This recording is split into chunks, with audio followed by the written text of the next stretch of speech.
येली और सांगयान ने अब ड्यूअल कल्टीवेशन का सेकंड लेवल भी पार कर लिया है। येली अब अपने अंदर बहुत सारी स्पिरिचुअल पावर्स को महसूस कर सकता है।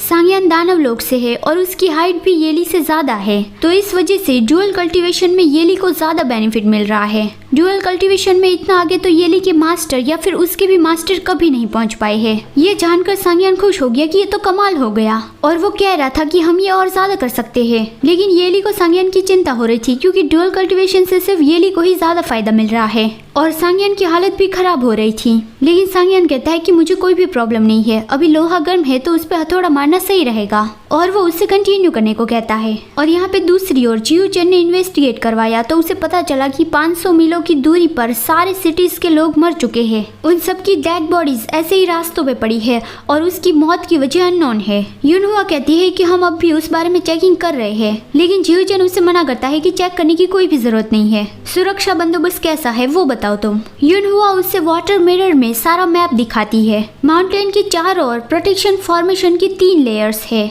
और 100 से भी ज्यादा तलवारबाज बाहर पहरा दे रही है। दानव लोग से भी कुछ डीमंस को बुलाया गया है और वो सेकंड बैरियर पे पहरा दे रही है। और फिर आखिरी लेयर पे तियानशुआन सेक्ट के सारे डिसिपल और यूनहुआ है। तियानशुआन सेक्ट के चारों ओर 500 मीलों तक सभी लोग मर चुके हैं। तो जियो चेन सोचता है कि तियानशुआन सेक्ट जैसे आइलैंड हो वैसे बीच में है, मतलब कि अब उस पे ही हमला हो सकता है। जियो चेन ने कह दिया कि ये सुरक्षा का बंदोबस्त एकदम ठीक ठाक है, जो लोग इन्वेस्टिगेट करने बाहर गए हैं उसे वापस बुला लो और फिर बाहर आने जाने का रास्ता एकदम ही बंद कर दो। यूनहुआ सरप्राइजिंगली कहती है जब तक बहुत बड़े संकट की घड़ी ना हो तब तक उस लार्ज एरे को कम्प्लीटली क्लोज नहीं किया जा सकता।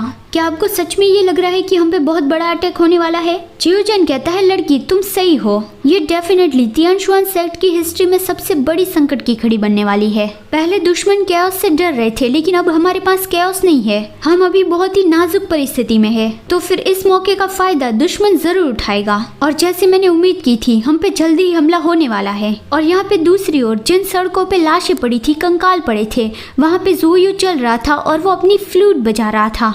चारों ओर उसकी बटरफ्लाइज घूम रही थी। अचानक से ही जमीन के अंदर से कंकाल बाहर निकलने लगे और वो सब लोग ज़ोयू के पीछे पीछे जाने लगे। तो इस तरह से ज़ोयू ने मुर्दों की फौज तैयार कर ली। उन सभी को लेके वो यहाँ पे तियानशुआन सेक्ट पहुंच गया। जैसा कि यूनहुआ ने बताया था, तीसरे लेयर पे काफी सारे कल्टिवेटर्स पहरा दे रहे थे। उन सब ने पहले फील किया कि हमें बहुत ज्यादा इविल एनर्जी फील हो रही है, और फिर उन सबको आवाज सुनाई दी कि काफी सारे लोग बहुत ही तेजी से इधर भागते हुए आ रहे हैं। तो फिर उन्हें पता चल गया कि यहाँ पे अटैक होने वाला है। तो फिर सब लोग कहने लगे कि हमें जल्दी से अंदर मैसेज देना होगा कि हम पे अटैक होने वाला है। ज़ोयू पूरी सेना लेके एरे के बाहर पहुंच गया और वो कहता है ये तो सिर्फ एक एरे है, तो उसे तोड़ने का कोई ना कोई रास्ता जरूर होगा। उसने सभी इविल स्पिरिट को ऑर्डर दिया कि वो सब लोग उसे तोड़ने लगे। और यहाँ पे दूसरी ओर सांगजिन अपने रूम में अकेला ही बैठा हुआ था और वो बहुत ज्यादा गुस्सा था, क्योंकि शादी खत्म होने के बाद फिर से उसे उसके रूम में बंद कर दिया गया है। तभी वहाँ पे ज़ोयू की बटरफ्लाइज पहुँच गई। उसमें से अचानक से उसे ज़ोयू की आवाज सुनाई देने लगी